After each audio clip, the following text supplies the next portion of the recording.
अस्सलाम वालेकुम व्यूअर्स, हमारे चैनल गार्डनिंग हेडक्वार्टर में आप सबको खुशामदीद।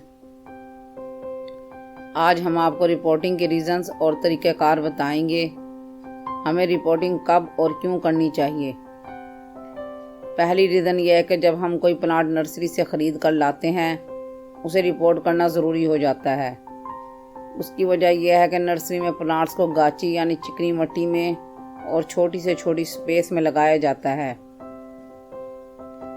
उसके अलावा जब कोई प्लांट रूट बाउंड हो जाए यानी प्लांट बड़ा हो जाए और उसका पॉट छोटा हो जाए तो प्लांट रिपोर्ट करना ज़रूरी होता है।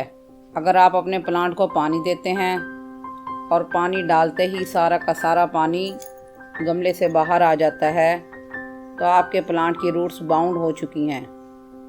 अगर हम गमला उठाकर चेक करें तो उसकी जड़ें सुराख से बाहर आ चुकी होंगी।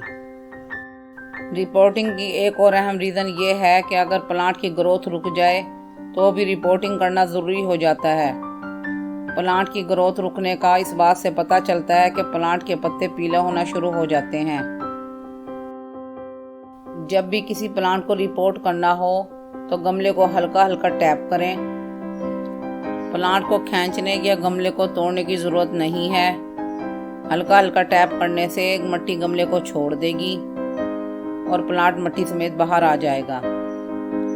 इस तरीके से प्लांट और उसकी जड़ें ख़राब नहीं होती।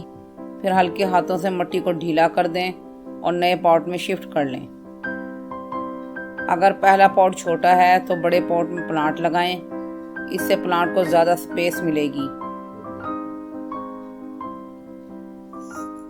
जिससे उसकी ग्रोथ बहुत अच्छी हो जाएगी।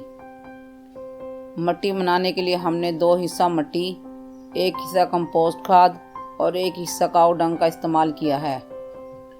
ये देखें हमने छोटे गमले से कितने बड़े गमले में प्लांट्स को शिफ्ट किया है। अगर आपको हमारी मालूमात अच्छी लगी तो हमारे चैनल को लाइक, शेयर और सब्सक्राइब करें। Thanks for watching.